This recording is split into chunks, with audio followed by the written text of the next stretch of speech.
Hello everybody, thank you so much for joining us today. This is our third Nightingale Challenge Global Solution Initiative with a focus on prioritising nutrition and nourishment in patient care. It's a real privilege to be joined this afternoon by some esteemed colleagues and early career nurses and indeed a student nurse, which is always fantastic. So we have got myself, I'm the Programme Director for the Nightingale Challenge, Lisa Bayliss-Pratt. We've got Hannah Finch, who was the architect and the brainchild, if you like, behind the Nightingale Challenge Global Solutions Initiative. We've got the brilliant Jane Clark, who is the founder of Nourish, who you'll learn a lot more about in the next hour. And we've got colleagues that include Andreas, who is a superb chef. Again, you'll learn more about that. And a brilliant discussion panel that's made up of Sana, Stefan, Alice, and Mafoto Sheila.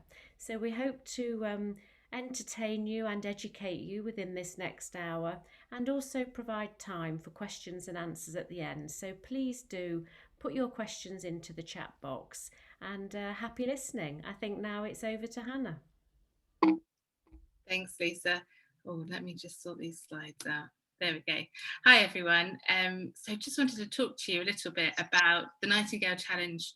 Or am I on mute? No, good. Nightingale Challenge Global Solutions Initiative. So we launched the NCGSI last year with an aim of facilitating collaboration between nurses and midwives around the world, and to give them the opportunity to work together, leading multidisciplinary teams to come up with solutions to global health issues that we're all facing around the world. So the NCGSI is really an opportunity for nurses everywhere to showcase their innovative ideas, their entrepreneurialism, and their creativeness and leadership skills. So this is the third of our Global Solutions Initiative. The first one focused on brain injury recovery and rehabilitation. Our winners were 4 nursing students from Ghana, one of whom we have with us today. And they're now working with the founder of Same You, Jenny Clark, to implement their solution. The second one we did was all about empowering communities to create and sustain health.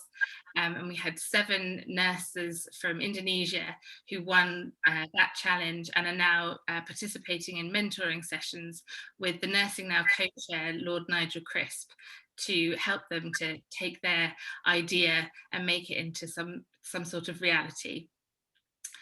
So obviously today we're here to talk to you about our third Nightingale Challenge Global Solutions Initiative that's all about nutrition. And what we're asking you to do is identify ways to ensure that nutrition is prioritised as part of patient care. The deadline for this challenge is the 1st of March. Please send your solutions to info@nursingnow.global. Many of you have probably got my email address, which is hannah.finch@nursingnow.global. Please feel free to send them there as well. And we'll be really happy to receive them. Jane and her team are offering some fantastic opportunities for the winners that you can see here. And I'm going to hand over to Jane now to talk about our challenge and her journey with Nourish. And Jane, if you just bear with me, I'll find your slides. No problem. Hello, everyone. And whilst Hannah is finding the slides, I'm going to introduce you to another little person or another little contributor. This is Kumi, who is our lovely dog, and we've just moved into this house. She just needs a little bit more TLC, so I'm hoping that she's going to be very quiet on my lap. But actually, Kumi is our Nourish therapy dog. And I was just saying, as we were just preparing for the call, that after COVID hopefully dissipates into our society, we can get back into our Nourish studio, where the winner of this challenge is going to be able to join us remotely with Andreas, who's a colleague and dear friend of mine, who I'm going to introduce in a second. We're going to have a good discussion to really bring to life in our studio, where Kumi often resides, where we can educate and empower and join with you nurses, midwives all around the world to talk about how important nourishment is. So Hannah's put up a little slide that gives you a little bit of a photographic explanation of my background. So my journey in nutrition started when I was a very young child, always wanting to stay in my great auntie May's house, because she was my matriarch of beautiful cooking, and she was the one that my sister and I wanted to stay with, because it was always wafts of crumpets, which for those of you who aren't familiar is a very British delicacy of a warm sort of lovely bun that you have with jam. And Auntie May was a big baker, and hopefully oh, come on, Kumi, come on. So mention of crumpets and Kumi goes mad. So food was affection and food was love for me as a child, and I really wanted to bring this whole sentiment into all of my clinical work. Oh, come on, Kumi. So all of us have challenges.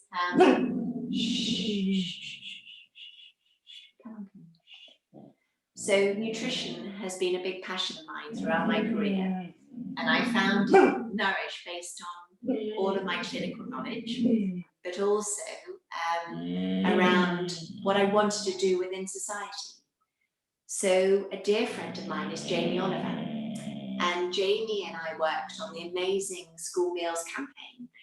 And for those of you who are not familiar with it, it was a British initiative which really galvanized grandmothers, mums, dads, school meals, dinner ladies, to really see that we could do things very differently in society. And through all the passion that we grew through the network of mums, anyone that cared about our young children, we showed that we can change the environment within schools. And it's really with this passion that we are revolutionizing this whole space of changing the environment within our care setting. Because I was taught at university that food was all about sort of nutrients. It was about millimoles of this, micromoles of that, and grams of this. And I said, actually, for me as a dietitian, as someone who had also been in hospital for many, many months, nutrition was not what I wanted. Food and love and affection was what I wanted. And I said that I wanted to do something very different in this space. And I wanted to really set up a sort of practice that really put food and nourishment at the core. So you'll see that the different photos that we've got around on this board show you different events that we've had. And having been a practitioner, having looked after vulnerable people for 30 years, I said, I want to start creating a movement around nourishing people who are vulnerable. And you'll see below the logo, there's a lovely photo of my dad and my mum. And this is when I was awarded my honorary doctorate, which is when I met Lisa. And as Lisa is a fellow disruptor, and you'll see that we've also got the lovely Prue Leith. Now, for those of you who don't know her, Prue is the big matriarch of British cooking. And I know within your countries, you will have amazing leaders. You will have big role models, big foodies. And this whole global initiative is about how can you, as amazing young individuals, show that we can do nourishment very different in our care setting. And we'd love to hear your ideas, because it could be a simple thing about sharing a bowl of soup around a meal table within a ward. It could be taking something out into the community, because I don't want to be talking about millimoles and micromoles. I want us as a world to be talking, how can we as individuals really nourish those people who are vulnerable? And Hannah, if you wanted to go on to the next slide, we can just show what we're doing as part of Nourish. Is we've just started a movement by creating a drink which is available in the UK, and it's a drink that really supports people who are vulnerable. And it's all organic, it's all natural. It just gives an example. And this is just here as an example. You might know that clinically, the pharmaceutical industry is really dominated in the whole sector of when someone's struggling with their appetite, let's put a medicine in its way, or let's have a medical solution to this. And I'm saying, no, let's have a food and nourishment solution to this. And this just gives you an example of how, by taking beautiful ingredients, you can put them in a way that delivers to the person, to the patient at the end, to feel truly nourished and nurtured. So our challenge, my challenge is to you, is to bring me your ideas, ignite my excitement about what you'd really love to do within your community that can make a real difference in this space. And that's really our challenge to you, to really get galvanized at this precise moment.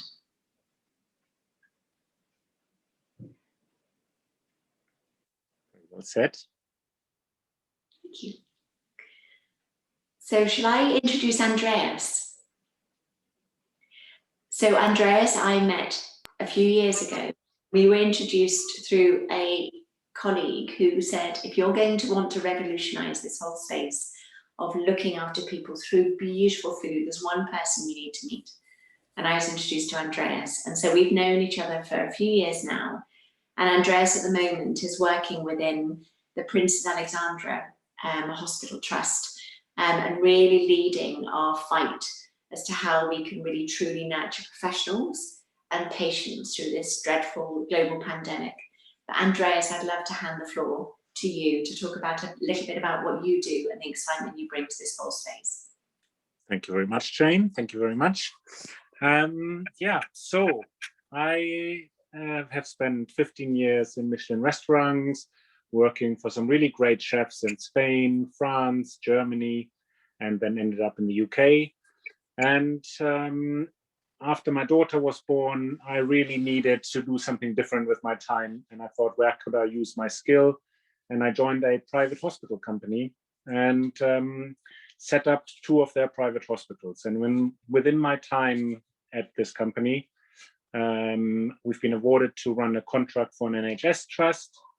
And there I basically had the opportunity, without any red tape, without any, we can't do this, we can't do that, to just go, what would I do if I would look after my patients, either at home or in the community or in a hospital?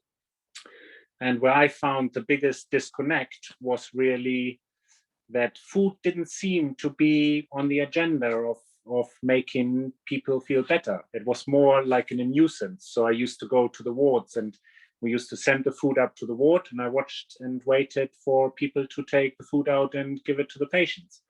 And quite often the food would stand there for like 10, 15 minutes. Everybody was busy doing their medicine rounds, making sure, just making sure all the tick boxes are done before they go and start serving the food. And then I thought, this can't really be how we look after people who are sick. So if my daughter, for example, is sick, I nurture her, I look after her, I make her a little soup, I make a little cup of tea, and we try to get her better. Or if my mom used to do the same with me. When I was sick, somebody needs to be there to really look after you. And food is a great way of actually showing your love and your care for another person. And I can tell you, for example, a story from a friend of mine, and his grandmother was in hospital, and she lost really a lot of weight till he couldn't see it anymore, and he asked for her to be released. He took her home and basically then started really feeding her up again on good broths, on just very basic good ingredients. So, and I thought, this is really what I should try to do. And basically it was really, number one was finding a connection between the catering team and between the nursing team, and putting food back on the agenda. And last year we had a review in the UK called the Hospital Food Review, which was the first time really, I think, and Proleith, for example, was also included in that, where I thought that was the first time where was a real good drive behind it. And out of this review came now that we're going to have an MP in Westminster who's actually responsible for catering food. There's going to come new laws out where actually food becomes your medicine. And I think if we really want to, as a country and as an organization and at nurses, I mean, I sometimes, especially at that NHS hospital, at the NHS hospital where I'm at the moment, I looked at pictures from like the 1940s, 1950s, 1960s, and you see the nurses cooking, and you see the nurses actually really engaging with the patient and making food the medicine. And I think sometimes I feel that nurses are sometimes overwhelmed these days by actually having to do all the things which have nothing to do with nursing. It has basically just to do with making sure that we are ticking the box, making sure all the eventualities of anything dramatic is taken out of the way, but we actually forget to feed the patient. And that's where my biggest struggle was. So in the beginning at the Princess Alexandra Hospital, I invited all the matrons. So first I created a new menu, new recipes, and I invited the matrons, because it always, unfortunately, in the end starts from the top down quite often. So I thought I start with them. We have a good conversation about what they think hospital food should be like, and what is a priority for them. And then also looking at really the bugbears of what's happening on the ward when nobody is really respecting, for example, the meal times. The doctor still is busy and needs to come and do his medicine quickly, but everything stops actually us caring for a patient. And then the next challenge is convincing the board that actually doing or cooking fresh food and upping the quality of food, which is maybe a little bit more expensive, but it will give you a lot back in the long term. So for example, if you look after your staff with great nutrition and give them healthy food and create an atmosphere where they can meet and chat, you have a nice area where they can enjoy their lunch, then people talk over their lunch, conversations are flowing. So, and you reduce sickness in staff, you have more engaged staff. And I think the value of that is so underestimated. We always look at the pennies and say we've got, £1.30 to feed a patient per meal, or we can only spend XYZ on staff meals, but the benefit outweighs much more than the cost of the food we're spending.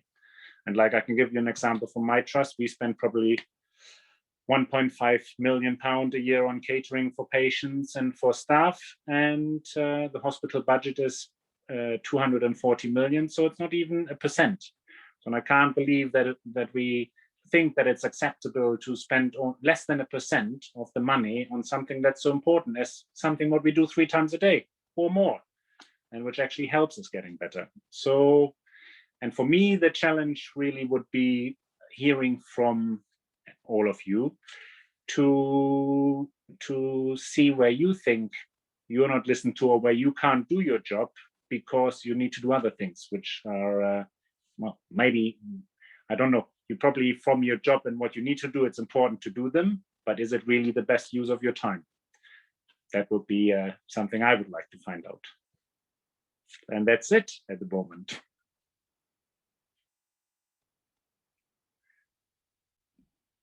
Thank you so much, Andreas, for that. That was really insightful, and it's very interesting, isn't it, when you come to looking at the finances as to what percent actually goes on nutrition compared to medicines, and indeed you wonder sometimes where the benefits actually are.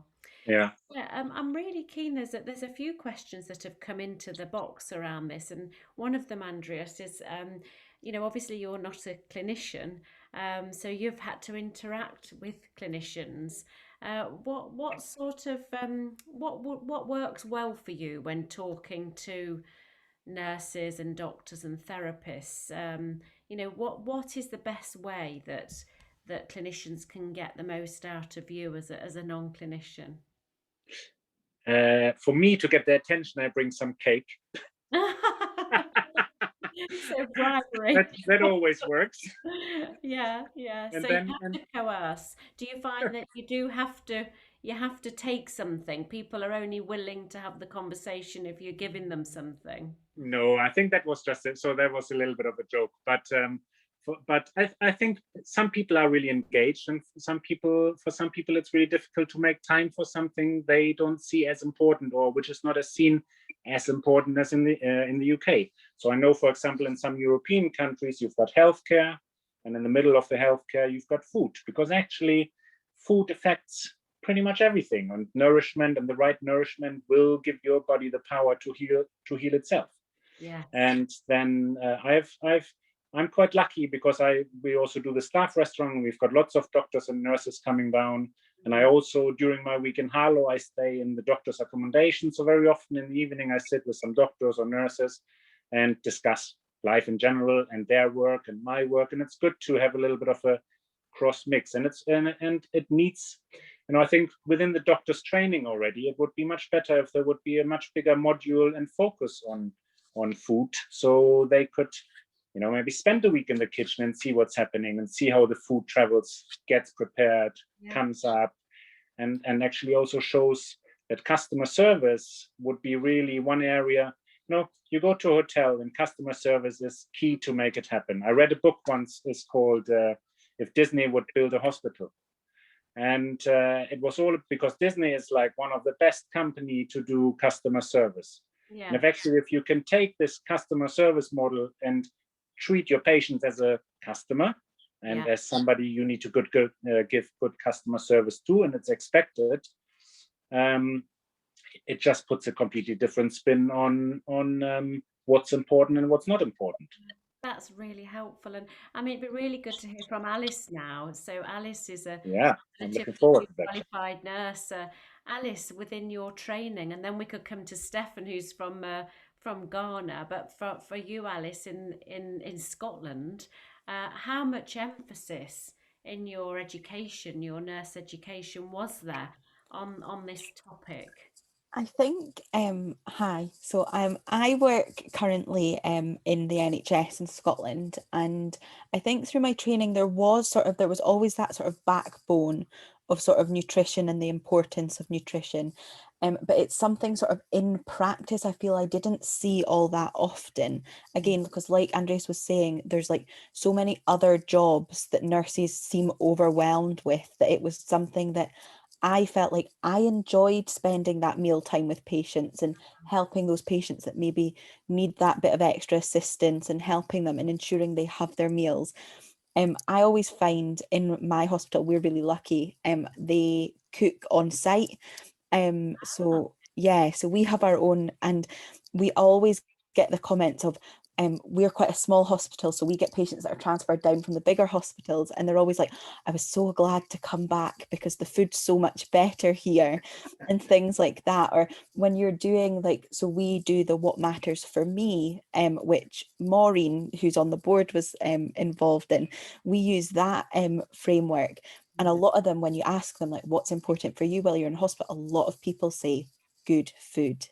And it's something, until sort of today, sort of hearing all this, it's like, actually, it's such a big part of people's lives. And all you want when you're unwell is good food.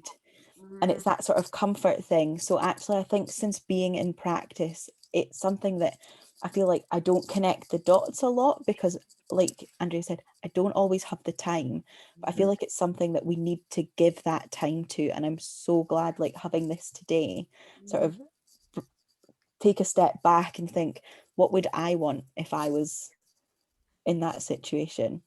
Thanks, Alice. And I mean, I was really taken, Andreas, with you saying about the image of nursing. Oh, we have got kind of lots of thoughts about the image of nursing and whether it's right or wrong. And there's lots of debate in our profession about our image.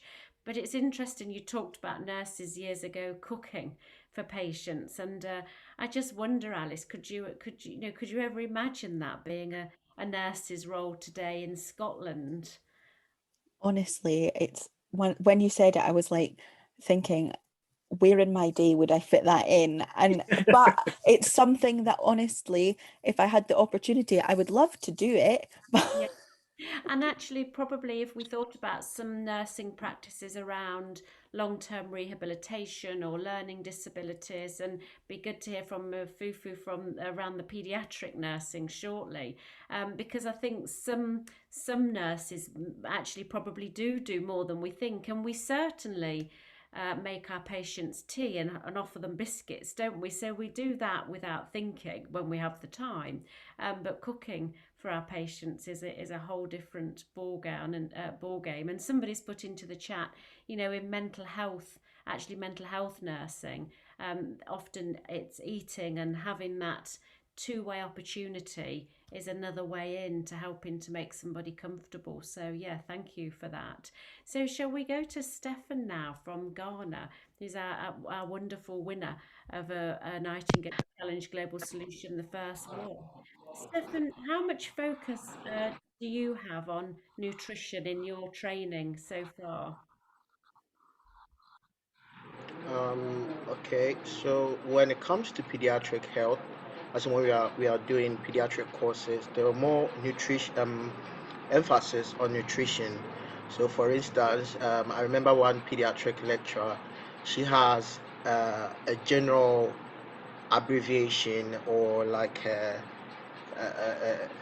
mnemonic for treating patient or pediatric patient, and one part is an N, and the N stands for nutrition. So you, with every condition we learn in class, you have to know the kind of nutrition you have to provide, whether a person is suffering from particular deficit or not. So that was quite amazing. So she kind of puts a lot of emphasis on the N, and you always have to remember the N. But when it comes to adult health programs, I don't really hear a lot more about nutrition or the N. So can you hear me? Yes, we can hear you. Bit of background noise, but you're doing well. Carry on, Okay. So I was Stefan. talking about that mnemonic, and then when it comes to adult health, you don't really hear much about nutrition.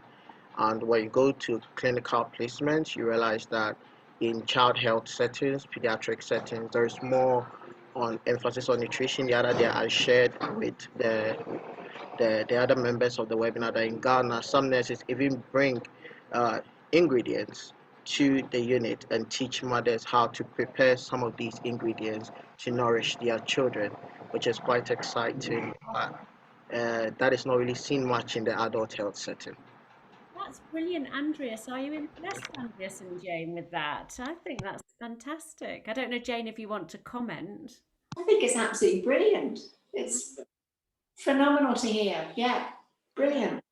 And actually, in the chat box, there's a lady from India that she ensures that her patients get an Indian plate with cereals, pulses, vegetables, and milk with a variety every day, so it's not monotonous. So I do think that some countries are really ahead of the game, and it's very natural to you to do this. And other countries seem to have gone very scientific and just focused on making sure it happens as opposed to the holistic personalization of food.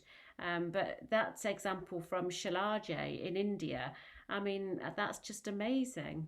Yes, and I also think, Lisa, you touched on a really good point that, you know, unfortunately, we're tarred with a real brush of food has never been a focus within Britain.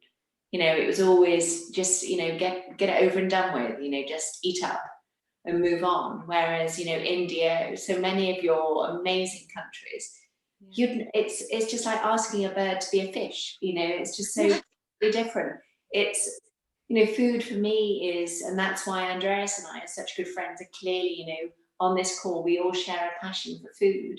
It's what connects people. Yeah. But if you have a culture where they just don't see it, it's really hard. Whereas I'm hoping the ideas that we get through in this are because you're already way ahead of the game, because you see that food is the essence of everything. It's love and affection. Unfortunately, Britain is not known for that, but I would say that we are hopefully really changing. Yeah, brilliant. Thank you for that, Jane. Now we've been joined by Sana that had problems actually connecting with us. So are you there, Sana? Because I think you're really keen to say a few things about this too. Have we got you, Sana? I think we might have just lost her, Lisa. Well, while we're waiting for Sana, Mapofu, from your point of view, paediatric nursing is your area of expertise, isn't it? Is it something that you think that you and your colleagues do well when it comes to nourishing, holistic care, putting it at the heart of everything you do? Yes, thank you very much, Lisa. You know, nutrition is very important. It doesn't only come when we already have a sick child. In fact, it begins even before conception. we need to get the right nutrition for our pregnant mothers so that we are going to have a healthy product. In other words, we could say the first 1,000 days are very important when it comes to nutrition. Why? Because I'm with a view that if we get the right nutrition during that time, we are likely to deal with some of the common non-communicable diseases that Stefan said he hasn't seen much of nutritional intervention in their case.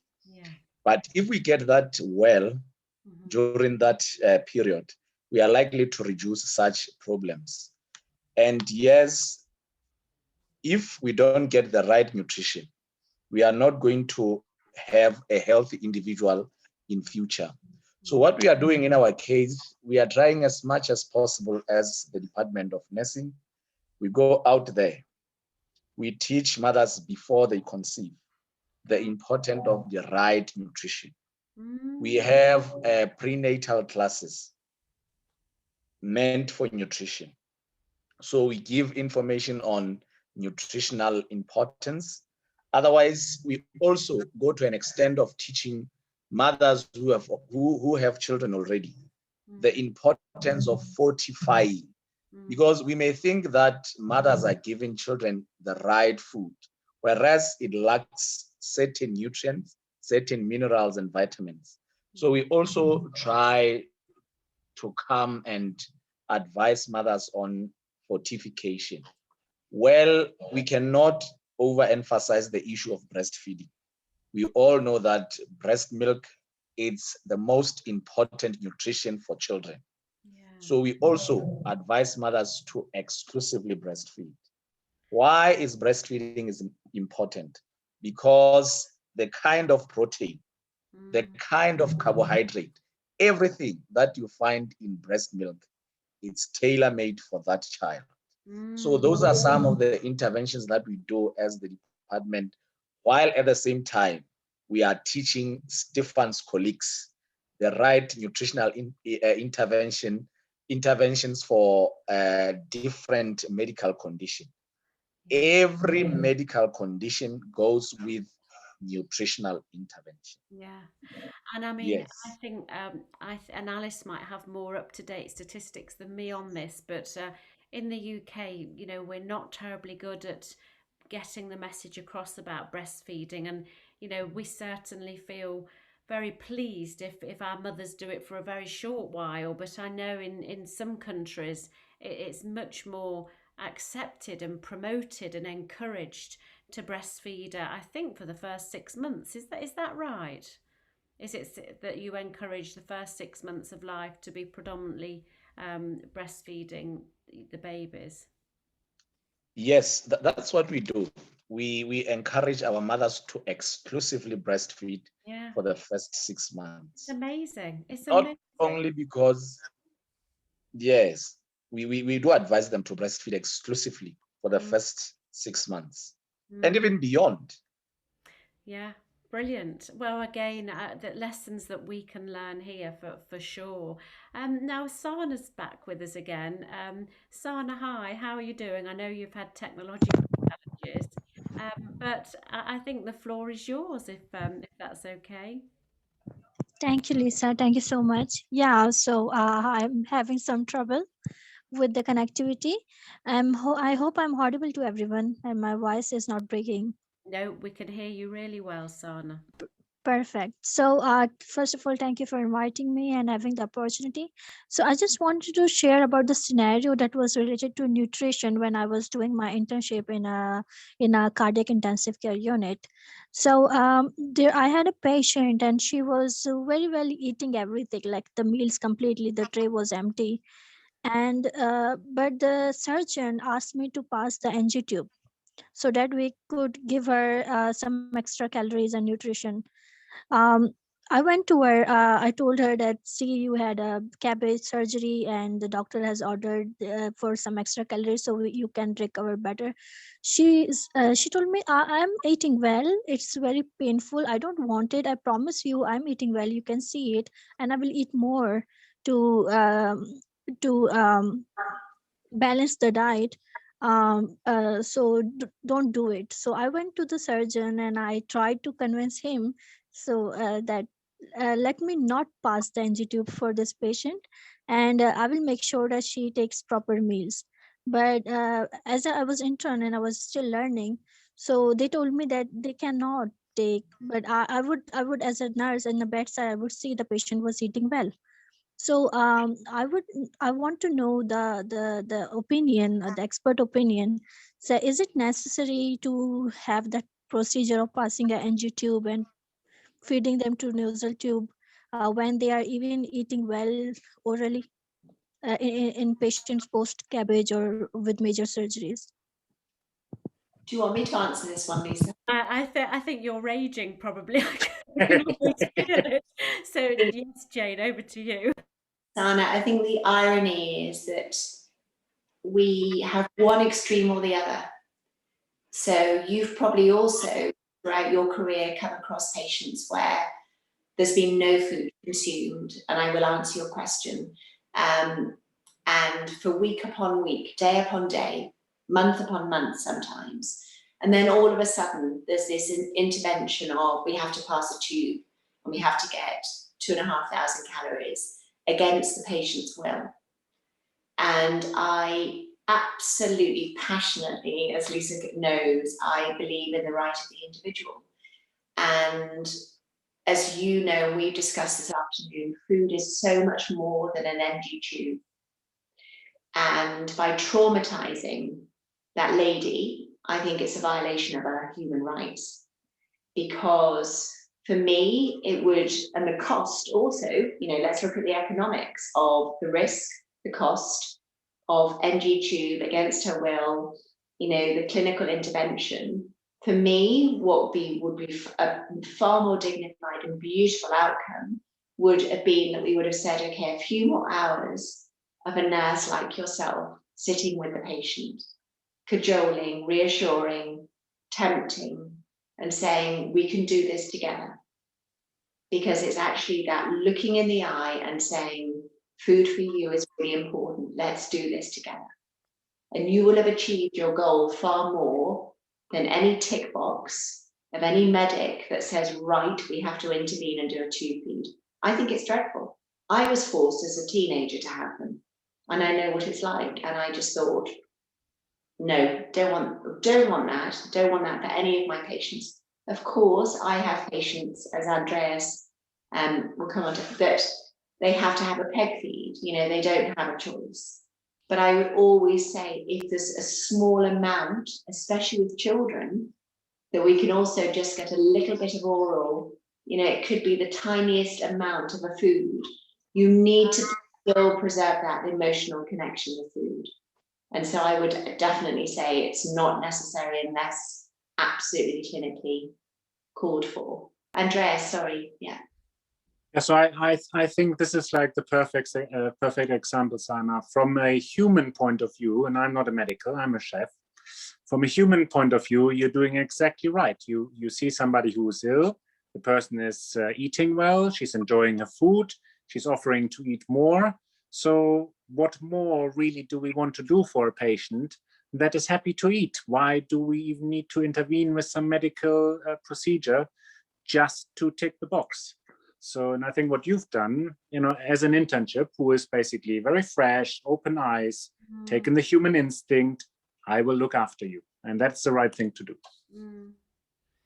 Sana, I hope that's helped. Did you want to add something, our academic? Yeah, so thank you so much. It was something that I really knew that time, that what was correct, but then you have a senior surgeon in front of you and you just passed out that nurse intern. While I asked them the reason why I should pass the NG when the patient is ready to eat, so the reason that they gave me was, look, she is post-COVID, she's very weak and she is in pain as well. Even though if you try your best, she won't be taking much. So they were very certain and they were very sure, even though I was with the patient. But it is really not easy to convince a surgeon who comes only for 10 minutes round in 24 hours and don't listen to you. So so this is what I went through, and I really wanted to know, because was I wrong, or was the surgeon wrong, or what we did with the patient was correct, because eventually I had to pass the NG2. Yeah, and I guess you also raise a point, Sana, of what I'm heartened by is actually, and we shouldn't criticize the medic, that they're actually saying that nutrition is a big part of her recovery. Loads of medics would not even say that. They would be the absolute last thing on the list. So I would say, we need to congratulate that medic, and so to some extent he was right. So it is a really difficult moral and ethical scenario, but I think the more we can bring it back to your connectivity with the patient and having that confidence to just say, well, let's give it 24 hours. That can be a good tactic, actually, just saying, let's see what we can achieve doing it my way for the next 24 hours, and then let's see. Yeah, that's great advice, Jane. And Mafoto, any thoughts from you on that? Students must ask you all the time, how do they get the influence? How do they build the confidence to say something like that to a medic or to a senior nurse? Because it's not easy when you're very junior to challenge things in this way. So any thoughts from you on that? That's true, Lisa. Yes, when you are a junior, it's not that easy to challenge your seniors. But what Sana did was excellent. If a patient can eat, we can feed that patient small, frequent meals at the pace that the patient can tolerate. And you find out there, especially in private setting, we just want to make money. So we end up coming up with interventions that would help us generate income for the institution, whereas that is not necessary. Well, when it comes to students, what I've seen when I'm in a clinical setting with my students, yes, they would query some of the decision made by their seniors, and they would come to me or my colleagues and ask. Like, for instance, there was one doctor who had prescribed 2 analgesics, and the students were wondering, is this correct? They came and asked. Then I told them, you need to be assertive. You are going to be this patient's advocates.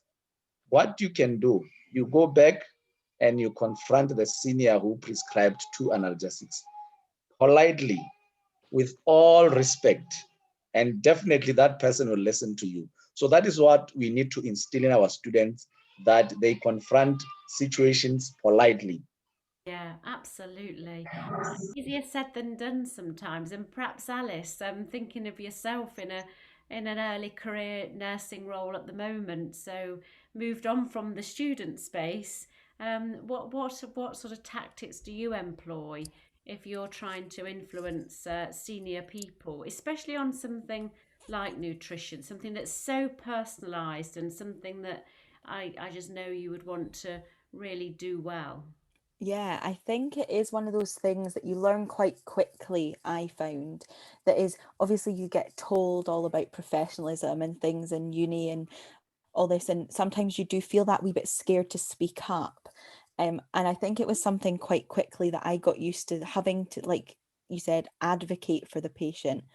You are their voice in a lot of situations, and you do need to speak up. And whether that is your day one in your first job, and it's like your first patient, and you get a senior consultant coming around saying something, and the patient isn't happy with it, I think it is that learning to speak up and just be like, actually, this needs to be discussed more. And I find in the NHS, I'm not speaking for obviously all NHS boards, but in mine is sometimes it's sort of the opposite to Sana, is like you notice something, and to get something done, there's a lot of hoops to jump through.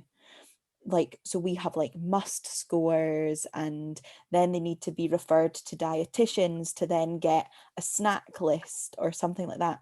Whereas it would be easy enough just to ask the patient, what do you like and dislike to eat?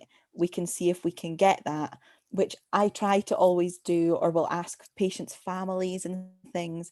But it sometimes feels like, especially in that early career role, that there's so many hoops to jump through just to try and be heard. And for something for the patient as simple as, well, no, they don't like bananas, they would rather have oranges, or something like that. And it's like, or no, they won't eat their soup if it's got lumps in it, they have to have like liquidized. But there's so many processes to go through just to be able sometimes to get that. So I think it is quite disheartening, but actually when you do speak up, it's so rewarding for yourself and the patient to be able to see them eat and be happy, or getting patients' family members to bring things in that you know they can snack on through the day, that as long as they're eating something, I'm like, as long as they're eating, I don't care what time of day it is, I don't care what.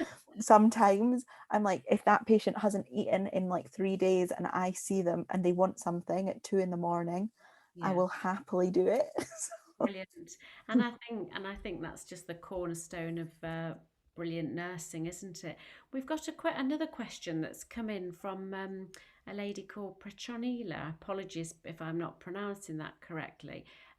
Who is from Cameroon, and in the question, she's saying that in her country, nurses don't take part at all in preparing patients' food, and they can't very easily give health education to their patients. And she's asking for some advice because basically the situation she's in is that there's lots to do and lots of patients and not many nurses. So I think this is familiar to many of us, and many of us have been in that position. But maybe Jane, what's your advice, when you've, and maybe Andreas, when you walk onto or have done really busy clinical environments where people don't even seem to have time to take a deep breath, let alone have a good conversation about what people need and what they like eating. Any sort of top tips for Our Lady in Cameroon at all? No, it's a real tough question, I know. Andreas, do you want to take this one? Yeah, so I think for me, it would really go back to empowering, actually. So I think that's where we, even in our country, go quite often wrong. We don't empower the staff to actually make human decisions. So I think yes, we might be busy, and for the lady in Cameroon, if you're not allowed to get involved at all with patient feeding, if the patient feeding is good and the service is great, then that's fine. But if there are problems with the service and you can't speak up and get your voice heard, then there's a little bit of a problem. And for me, we took, for example, at our last NHS Trust, we took a procedure from the car industry, from Toyota, and it's called Stop the Line. And basically, any member of staff in the hospital had the right to stop the line. And it would be somebody forgot a swab in a patient, and you realize it, but you don't want to speak up against the consultant. You can stop the line and basically try to solve the mistake. And with Toyota, it was, if somebody sees something is not working, they stop the line, they fix the problem, and then they carry on. But all the senior people needed to be informed about this incident, and it basically gave everybody a right to speak up. And I think that's quite important. And I think, sometimes you need to do the things that come natural to you. If you want to smuggle a little bit of food into the hospital because there's a patient who really likes chocolate and she can't get it, then just do it. Sometimes it's a personal risk worth taking. Thank you, Andrew. That's really helpful. Anything from you, Jane, on that to add? Yeah, I do the smuggling bit. That's what I did. I remember a lovely, lovely patient of mine called Patrick, who was a choreographer, and he had Kaposi sarcoma, and was really struggling to eat. And I asked him what would he really love, and he said, "Oh, I'd love some fresh strawberries." And I smuggled some fresh strawberries into him, and I was disciplined. But I thought, well, actually, I provided a moment of happiness. So I'd be a disruptor of that and just smuggle a little bit of food in and just see if, because it just takes one person just to say, actually, I just bought in that thing, or I prioritize thing, or I think this is, be the first person, have that confidence, because food is, you know, we're sharing this passion for food on this call. You know, it connects people around dinner tables around the world. So if you have the confidence to speak up and just say, I've just brought this cake in, can I share it with a patient? You often, you'll then start saying, oh, well, I fancy doing that. You're the first one that then will just lead a group. So I just say be the first. Yeah, brilliant. Thank you, Jane. That's great. And the other question that I've got, and have a think about who might want to answer this, is very often, unfortunately, nurses and other clinicians are not always good role models. So often nurses don't find the time to take their breaks, or they're overweight, or they don't look after themselves. What's your tip for early career nurses around this? You know, should they role model? But if they don't role model, should they be guilty about that and feel that they're not doing their job properly? So I don't know, again, whether you want to stab at that, Jane, and maybe Andreas, it'd be good to hear your thought from a non-clinician, because you must have seen many nurses, some of which are great role models and others which are anything but. Do you have any thoughts about that? Oh, now you're opening Pandora's box. So the thing is, for me, it is a stressful job quite often, and due to the lack of time, you know, the amount of chips we sell in our hospital, and I've tried to take it off, believe me, but there was petitions written to the CEO, and there was well, yeah, all hell broke loose when I tried to do that. But I think it's in general, as an employer, we need to enable staff to make the right decisions at the right time, and also make the space for the proper break, for a little bit of exercise, for health and well-being. And again, it's the same with what I said earlier with spending the amount of money. If we actually create an environment where people can make healthy decisions without being stressed about it, that will come automatically. And I think everybody makes their own decisions outside of their work, and that is sometimes dependent in the area where you've been raised. It's sometimes your family, your friends around you. So there's so many factors which contribute to what you're eating. And then it's also just educating people, you know, make a fun evening of cooking. I mean, when I finished with my cooking in Michelin restaurants, I wanted to open a cooking school for students. So students don't have to always eat just pot noodles all day long. so and I thought that would have been really good fun. Yeah. But yeah, so I think it's our responsibility as an employer to look after our staff.